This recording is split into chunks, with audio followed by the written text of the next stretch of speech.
Hello, everyone, and welcome to another edition of New Orleans Secrets on the Internet. My name's Ty, and some of you may have taken my tours before, but today I want to talk to you about something that you probably didn't hear about on any of those tours unless you asked me about them specifically, and that's horsehead hitching posts. You know them, you love them. If you've played Red Dead Redemption 2 and taken your horse through the city of Saint Denis at all, you've probably seen them represented. But what are they? Or more specifically, why are they there? Where did they come from? Now, admittedly, in a city as old as New Orleans, that answer seems maybe a little obvious. Well, New Orleans is a very old city, just over 300 years old, so those were basically just parking lots for horses. You know, somewhere for the horses to go ahead and chill while the rider ran into the pharmacist or went to go ahead and drink too much absinthe. But actually, horses wouldn't have been used that much in the French Quarter in times of old. These horsehead hitching posts actually come from the 60s and the 80s. Yes, the 1960s and 80s. In the 1700s, the city was just what we today consider the French Quarter. So not a whole lot of land, comparatively speaking. Certainly not enough that in that neighborhood you would have a lot of work horses or public horses as your main mode of transportation. You could just walk everywhere. Now, by the 1800s, of course, the city does start expanding into other areas, and this does lead to having a lot more horses within the city limits.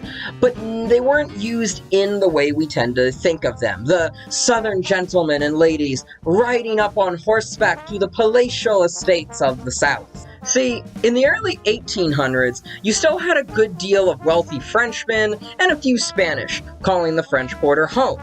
This is where you begin to see different carriageways coming into the architecture of the French Quarter, such as the famous Court of Two Sisters venue, somewhere they could pull in after attending parties or while attending nearby events where they wanted to make a grand entrance. This was somewhere they could pull their horses, and more specifically, their carriages into after coming back home or hosting grand, lavish events, especially events that they wanted to go to in order to make an entrance on these horse-drawn carriages. You know, events visiting the wealthy Creoles of the Marigny neighborhood, or the new wealthy American residents in what is today the Garden District. Put simply, riding the horse yourself, on horseback no less, was considered fairly low class back in the day.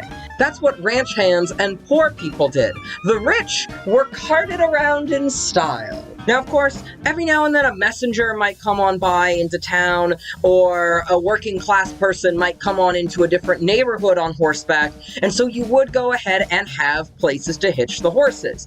This is why, still to this day, in the French Quarter, and especially in the Garden District, you can find horsehead hitching posts that either date back to the 19th century, or at least historically mark where these hitching posts would have actually been placed. But these would largely only have been in front of high-traffic establishments or buildings that would have had a lot of people coming on in from all around or even outside of town. So we are talking churches or hotels that were in the 19th century. So if not for horses, why so many horse heads in the French Quarter?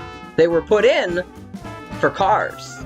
There are actually two different periods of installing these horsehead hitching posts in the French Quarter. The first we can find comes from February of 1962, when a local newspaper columnist went ahead and let the citizens of New Orleans know that the residents of the French Quarter had installed these horsehead hitching posts in order to deal with vehicular parking issues. Apparently, people at the time were addressing the narrow streets and the lack of parking in the French Quarter by just outright parking on the sidewalks, a fact that is shocking to absolutely no one who has ever spent more than 10 minutes in the neighborhood. The second is in 1984, when New Orleans was set up to host the centennial anniversary of the World's Fair.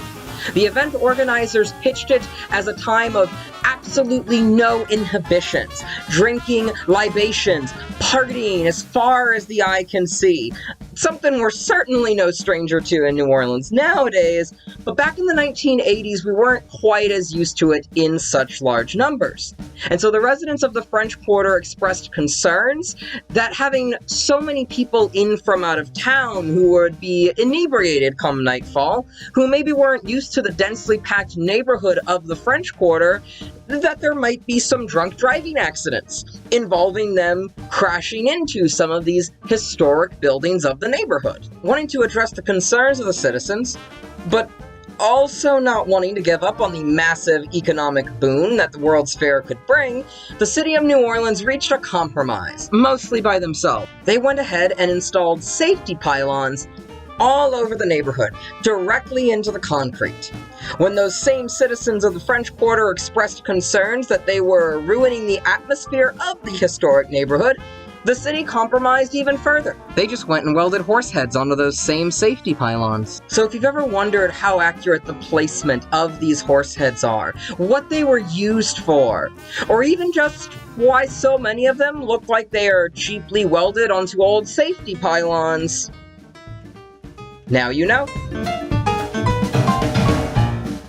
Thanks for watching, folks. I hope you enjoyed this little dabbling of New Orleans history. If you did, please hit like and share on the video. That does actually help us out a bit. Do also please consider donating to our Venmo and our PayPal. Information is on the screen right now for that. All that money goes to me and my other out-of-work co-workers, so obviously that's very appreciated at this point in time. Stay safe, stay healthy, and whenever this is all over, we hope to see y'all in New Orleans real soon.